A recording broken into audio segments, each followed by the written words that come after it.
C'est la Minute Pia Pia.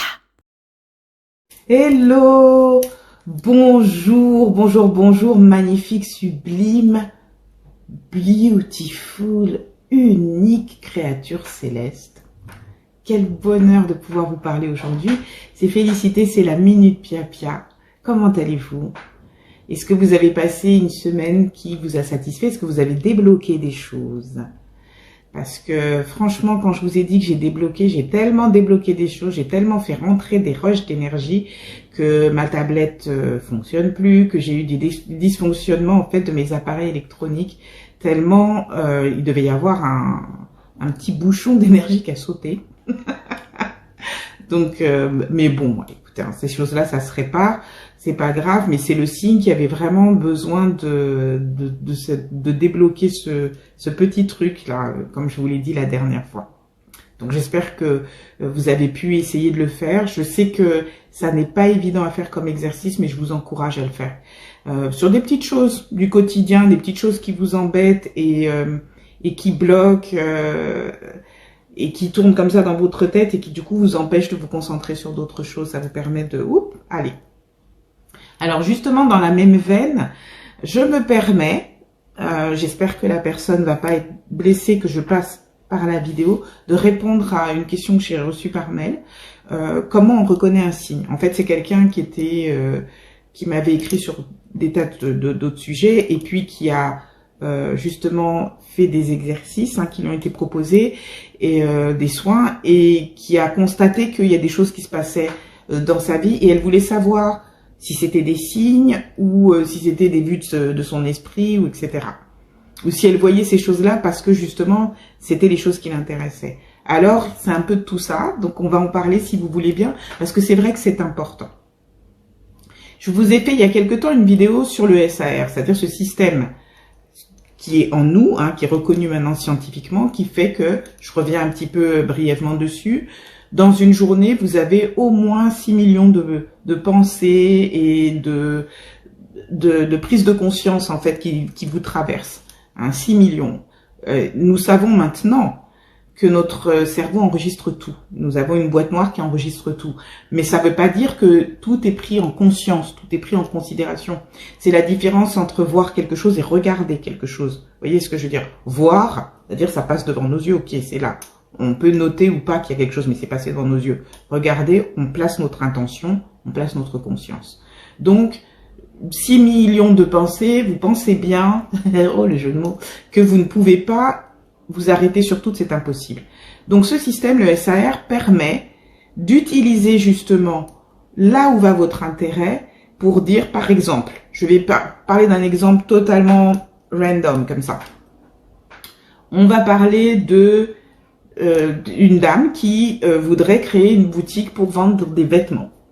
Et elle en parle à ses amis et dit ouais voilà ça serait maintenant je suis prête à voilà avoir une boutique, je préfère ça que de faire du bouche à oreille, etc. Et puis elle va sur les réseaux sociaux, elle va tomber sur des entrepreneuses qui ont créé leur boutique. Elle va se balader dans sa ville, et elle va voir qu'il y a une pop-up boutique qui va s'ouvrir. Elle lit un article sur sa mairie qui parle d'un salon des entrepreneuses, etc., etc. C'est-à-dire que tout au long de la semaine, du mois, voire du trimestre ou même de l'année, on s'en fout, elle va avoir que beaucoup de trucs comme ça qui vont tourner autour du sujet de la création de boutique, l'ouverture de boutique, la vente de vêtements. Et elle va se dire c'est un signe. Et elle va se lancer.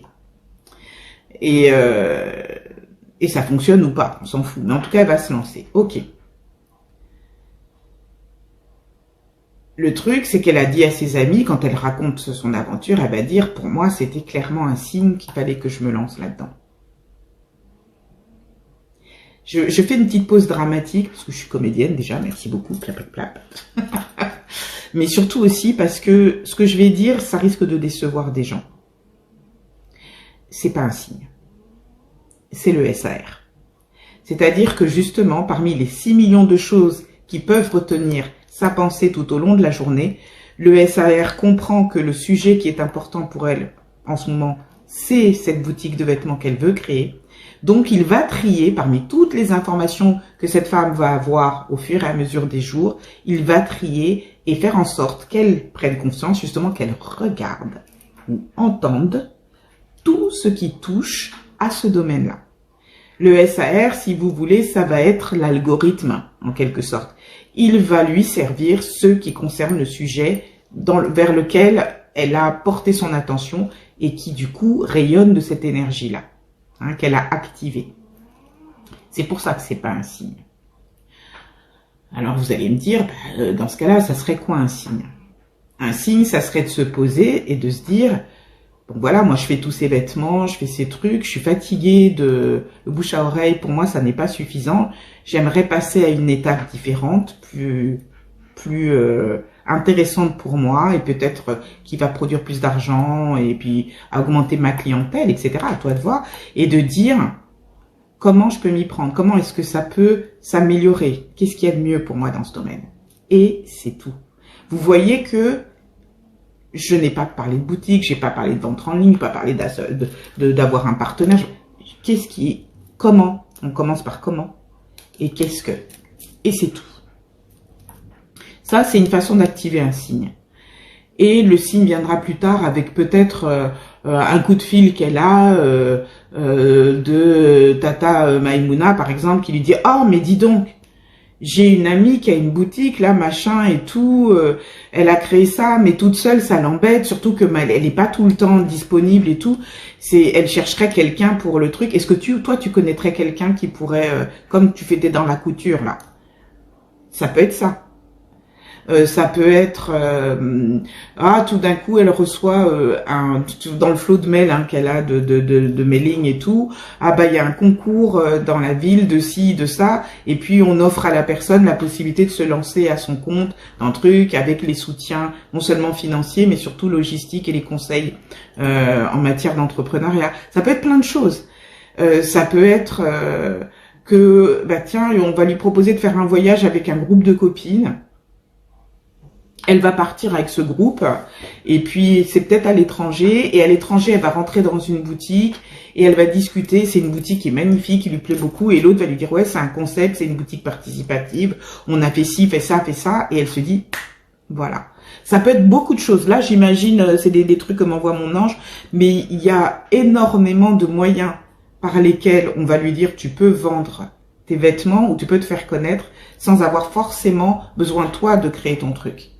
Ou alors ça peut être carrément en ce moment la banque elle lance des trucs pour aider les jeunes entrepreneurs et je sais pas quoi et lancez-vous parce que voilà on vous propose des moyens financiers et un accompagnement de conseils qui tournent autour du commerce et du marketing. Ça peut être beaucoup de choses. Ça peut être aussi une formation qui va être proposée et cette formation va permettre de la mener à une autre façon de voir le placement de produits, etc., etc. Ça peut être justement travailler tout d'un coup avec une influenceuse qui tombe, alors ça faisait 5 ans, 7 ans, 8 ans qu'elle avait son compte Insta, que les gens regardaient, mais gentiment, hein, vous savez ce que c'est, des fois on met des likes, bon voilà.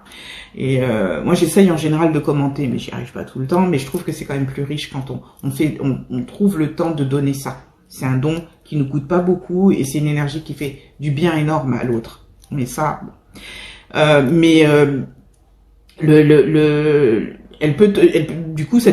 va être jointe par un influenceur, une influenceuse, un acteur, une chanteuse, un machin, qui va dire j'aime beaucoup ce que tu fais, est-ce qu'on peut se voir? Et puis elle va se retrouver costumière d'une troupe de théâtre ou dans un film, un projet de film. Vous ne savez pas ce qui peut arriver. Voilà un signe. Le signe, c'est quelque chose qui répond au-delà de ce que vous imaginez, qui sort de la boîte. Le SAR, il répond dans le cadre de ce que vous avez demandé. Est-ce que ça paraît clair à peu près? Je vais vous donner un petit exemple qui ne peut être que celui que j'ai construit, mais avant ça, je vous raconte une petite histoire. Il y a une expérience qui a été faite avec des puces. Vous avez peut-être vu ça sur Internet. Bon, moi, j'ai un petit peu de doute sur l'image, parce que je pense qu'il y a... Voilà, les puces, on les voit pas si clairement que ça d'habitude. On les voit, hein. J'ai déjà vu des puces, on les voit pas si clairement ça, mais c'est pas grave. On met des puces dans un bocal.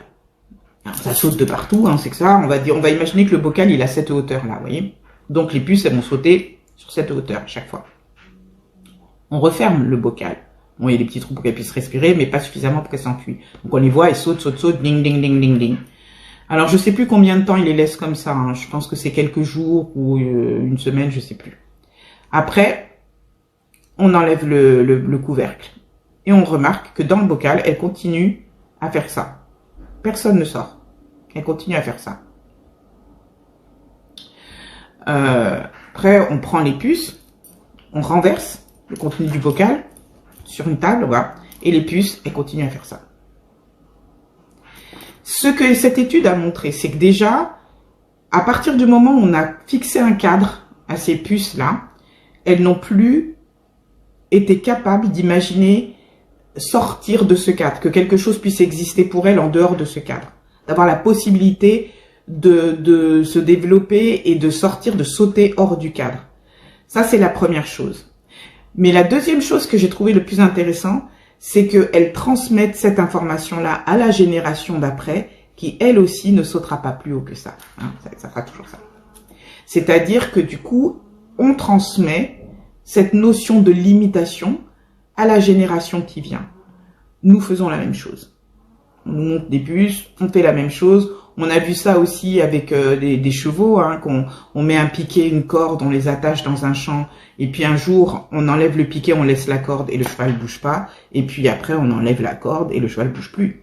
Il ne se fera plus à s'évader de l'enclos. Heureusement qu'il y a toujours des rebelles, ça c'est formidable, pour nous prouver que quand même, quand l'Éternel veut s'exprimer et dire c'est suffit, il le fait. Mais bon, il est clair que nous conditionnons, nous, à ne pas aller hors du cadre.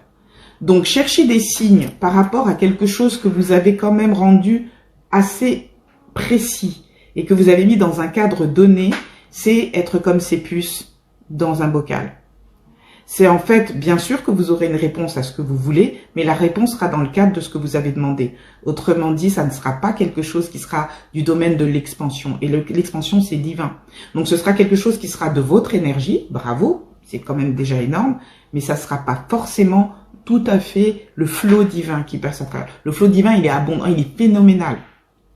Maintenant, le petit exemple, je me permets. Ça a commencé il y a 3 semaines.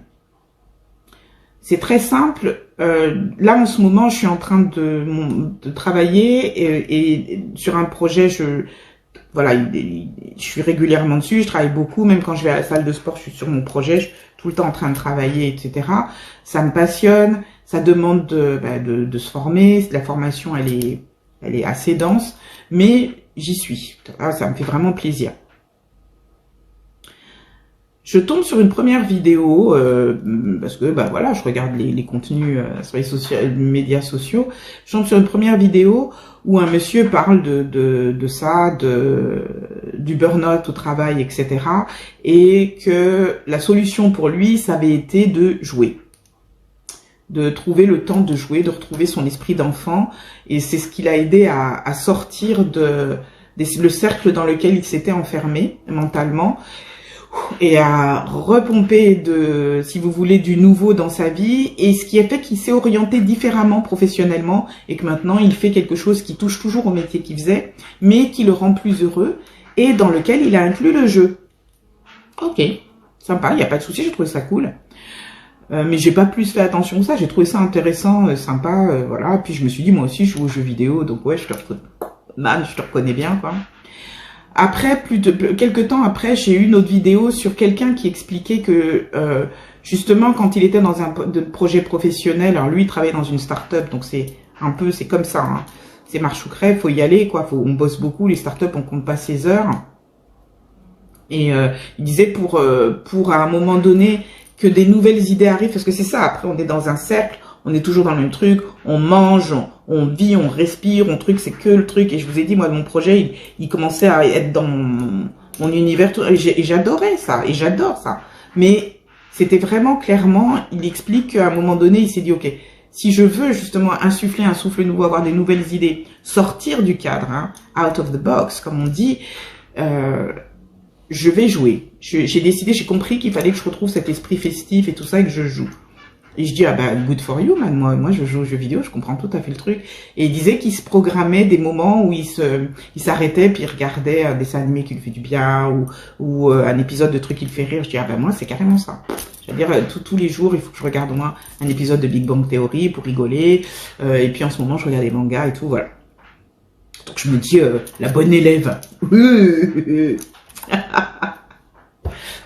Bon, je vous la fais courte, mais il y a eu plusieurs vidéos comme ça. Puis c'était de plus en plus précis. Je joue. Et la dernière vidéo, c'était un monsieur qui est un créateur de contenu, qui est assez connu, qui fait des millions de vues, enfin bon voilà, et qui expliquait qu'à un moment donné, ça avait cessé d'être quelque chose de chouette pour lui, parce que c'était devenu une vraie entreprise. Il fait travailler beaucoup de monde sur ce qu'il fait. Et que du coup, il se mettait à l'avance pour préparer les vidéos, préparer le contenu, ça devenait vraiment l'homme d'affaires. Et avec justement cette espèce de truc qui tourne en rond, une créativité qui s'épuise. Et il est sorti, il a au cours d'un truc, au cours d'une réunion ou d'un truc, je sais plus ce qu'il a fait, il a tout stoppé, il s'est levé, il est sorti et il est parti jouer un peu au basket. Et quand il est revenu, il se sentait complètement renouvelé et il s'est dit, tiens, je recommence demain. Puis le lendemain, il a fait un autre truc. Puis il s'est dit, tiens, je tiens quelque chose. Et il a réglé des réveils sur son téléphone. Alors, je crois que c'est 2 ou 3 dans la journée, où quoi qu'il fasse, il stoppe tout et il va jouer. Et là, ça faisait déjà plusieurs vidéos que je voyais sur le sujet, des gens complètement différents. Et je suis en train de dire, on est en train de me dire quelque chose. Et j'ai dit, mais je comprends pas ce qu'on est en train de me dire. Parce que je joue aux jeux vidéo, je regarde des trucs qui me... Voilà. Qu'est-ce qu'on est en train de me dire? Donc j'ai demandé, j'ai dit, bon, qu'est-ce que vous êtes en train de me dire? Qu'est-ce que dans ce que vous me montrez, je ne comprends pas et qui est important pour moi? Et quelques temps après, encore une fois un contenu, mais cette fois c'était à la télé, d'une femme qui explique que elle justement, elle est entrée dans une crise de questionnement sur sa vie, où elle en était, etc. Qui avait créé son entreprise, ça marchait très bien, c'était pas le problème. Mais pour elle, le souci, c'était qu'elle avait, justement, elle s'était rendue compte qu'elle était décalée par rapport à la vie, dans le sens où la vie, maintenant, c'était son entreprise. Bien qu'elle ait une vie de famille et tout, c'était pas le problème, mais c'était... Elle disait, j'avais l'impression quand même que je passais à côté de quelque chose. Il y a quelque chose qui allait plus. Et elle s'est rendue compte que c'est parce qu'elle ne jouait pas. Je me suis dit, jouer quoi. Et alors je me souviens plus elle ce qu'elle a fait pour jouer, mais ça, parce que je pense que quand elle parlait, ça a commencé à parler dans ma tête. Il y a des trucs qui sont arrivés. Donc je sais pas si ça vous arrive, vous regardez une image, un truc à la télé, puis tout d'un coup il y a un discours intérieur et vous partez quoi. Vous êtes plus là, vous êtes plus devant votre. C'est ce qui s'est passé. J'ai eu un tilt. J'ai dit, quand tu joues à tes jeux vidéo, ce sont des jeux de réflexion. J'aime beaucoup les jeux de réflexion. Ce sont des jeux, des fois, je suis carrément avec un carnet et un truc parce qu'il faut noter, faut réfléchir. Il y a des calculs, il y a des casse-têtes, il y a des, voilà. Donc tu continues à torturer ton cerveau. Dis, c'est bien de regarder les séries que t'aimes, c'est pas un problème. Ça c'est pas la partie machinée, mais moi je regarde tout le temps pratiquement la même série. Donc c'est essaye de découvrir autre chose. Ouvre-toi à autre chose. Il y a d'autres séries rigolotes. J'ai essayé, j'ai pas encore trouvé. Genre, il y en a, mais comme ça j'ai pas encore trouvé. Mais il y a des millions de séries à travers le monde, des milliards même peut-être. Ensuite, je me suis dit, du coup, j'ai demandé à l'univers, j'ai demandé à l'Éternel, mais comment je peux jouer? Parce que même quand j'étais petite, moi, dans la cour de récré, je lisais. Donc, bon. Et je me suis dit, je vais commencer un truc. Je vais mettre le réveil à telle heure et je vais voir ce qui vient. Et la première chose qui m'est venue, c'est que j'ai fait une marelle. Et j'ai commencé à sauter et jouer à la marelle. Alors là, je peux vous dire, pour sauter, c'était toute une affaire. C'est là que je vois que j'ai vieilli. Mais à la fin, ça y est, mon corps reprenait vie. Et j'ai senti effectivement toutes comment on dit, cette joie qui surgit et pour rien. Donc la fois d'après, ce que j'ai fait, c'est que j'ai fait une chorégraphie sur une chanson, voilà. Mais alors j'ai pas duré 5 minutes parce que j'ai encore un peu de mal, mais ça a duré à peu près 3 minutes. J'ai fait une choré, je me suis beaucoup marrée et là encore, j'avais un grand sourire. Donc je me suis dit, je vais acheter des Legos.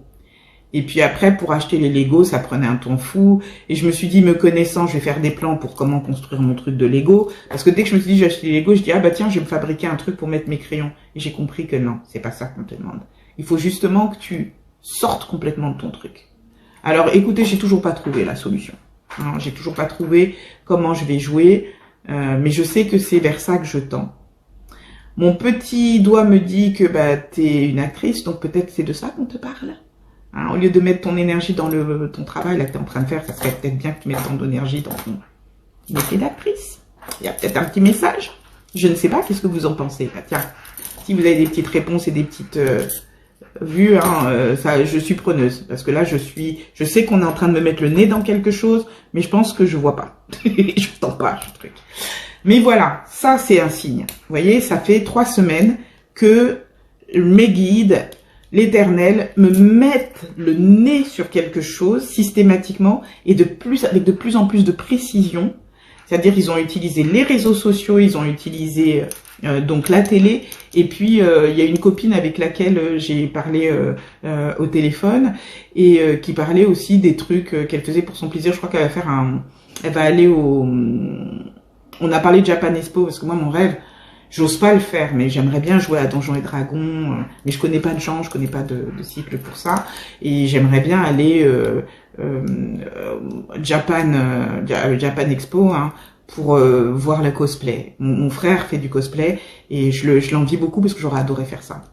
Et ça c'est un truc qui me manque. Et là c'est l'enfant, vous voyez, je vous en parle et je sens l'émotion. J'aimerais ça. Je sens que j'aimerais pas trop peut-être Japan Expo parce qu'il y a vraiment beaucoup de monde. C'est peut-être beaucoup trop, mais c'est génial de voir les cosplays. Donc voilà. Et moi j'aime les action figures, les trucs comme ça. C'est vraiment mon truc. Je le me permets pas parce que sinon il y en aurait partout dans la maison. Mais c'est aussi mon univers. Donc je comprends qu'il y a quelque chose de cet ordre-là, mais je vois pas trop. J'arrête de parler là. La seule chose que je voulais vous dire, c'est que voilà un signe. Vous voyez ce que c'est? Le signe, il insiste. C'est pas un truc qui va forcément attirer votre attention. C'est quelque chose qui va venir pénétrer dans votre inconscient jusqu'à ce que vous compreniez qu'on est en train de vous dire quelque chose et on est en train de vous orienter vers quelque chose. Ça répondait juste à la demande d'une prière que j'ai faite là. Je vous avais dit, j'avais fait ma liste. Donc c'est une des réponses dans la liste. C'est hey, c'est ça. C'est vers ça qu'il faut te tourner. Si tu te tournes vers ça, il y a d'autres choses qui vont venir nourrir ce truc-là qui vont être intéressantes pour ta vie. Donc voilà, j'espère que ça vous a aidé. J'espère que j'ai répondu à la question. Méfiez-vous. Un SAR, c'est pas un signe. Par contre, un SAR, c'est quand même positif. Ça vous dit simplement, voilà où est placée ton énergie. Voilà ce qui habite ta conscience en ce moment. Donc ça peut vous permettre justement de dire, oh, je rectifie le tir. C'est pas ça que je voulais dire. Je voulais dire, voilà, comment tatati et qu'est-ce que tatati. D'accord? Le SAR, quand, je sais pas, vous avez croisé quelqu'un qui s'appelle Hervé et vous voyez des Hervé partout, c'est juste parce que votre SAR a noté le Hervé, parce qu'à ce moment-là, le Hervé, pour une raison ou une autre, il a attiré votre attention. Ça veut pas dire que dans votre vie, il y aura un Hervé. Il y en a plein en ce moment parce que c'est votre SAR. Et si votre SAR, il avait été tourné par un Alain, vous auriez pu croiser les mêmes Hervé et même pas les noter. C'est une chose qu'il faut comprendre. Essayez de comprendre vraiment comment fonctionne votre être. Par contre, la chose qui pourrait être un signe, c'est le signe, en fait, on le repère au bout d'un moment parce qu'il se répète. Mais il se répète alors qu'il n'a rien à voir avec ce qui était dans votre tête. C'est ça que je veux dire. Le signe, ça veut peut-être dire, je dis n'importe quoi, vous voulez partir en Italie faire un voyage et vous allez entendre 17 fois le nom, je sais pas moi, Véronique. Une Véronique là, et puis un rendez-vous avec quelqu'un qui s'appelle Madame Véronique Truc, et puis un Véronique Truc, et ça n'a rien à voir avec je veux voir un voyage en Italie ou je sais pas quoi, mais peut-être que vous pouvez aller à Vérone. Vous commencez à voir ce que je veux dire? Voilà. Voilà. Bon, et bien écoutez, la minute Pia c'est terminé pour aujourd'hui. J'espère que ça vous a plu. Moi, j'ai bien aimé parce que le coup de Vérone, alors par exemple ça, hein, c'était ça m'est venu. Donc quand ils m'ont dit Vérone, j'étais sur le cul. Hein. J'ai puré. Waouh, trop fort. Extraordinaire, extraordinaire. Je vous souhaite le meilleur. Mais vraiment, de tout mon cœur, prenez soin de vous, prenez soin des gens que vous aimez, les déviants. Allez, on laisse l'Éternel s'en occuper. Namasté. Et bienvenue aux nouveaux adhérents. Écoutez, abonnez, pardon. Servez-vous dans la chaîne. Il n'y a pas de souci. Si vous avez des choses à me dire, n'hésitez pas. Soit vous pouvez mettre dans les commentaires, soit vous m'écrivez sur feliscoaching@gmail.com. Je réponds quand je peux. Mais j'essaye vraiment de répondre. Et juste un dernier petit truc. J'ai eu un truc bizarre dernièrement. Il y avait des messages qui dataient de de longtemps, qui ne m'avaient pas été signalés par la plateforme et qui là sont apparus la semaine dernière. Donc c'est pour ça, pour certains, vous avez pu avoir des réponses qui datent, des réponses récentes à des messages qui datent de 8 mois, 11 mois, 1 an, 3 ans. J'en suis désolée, mais en tout cas, je suis ravie que, voilà, le nettoyage ait débloqué tout ça, vous voyez, ça sert. Allez, à bientôt!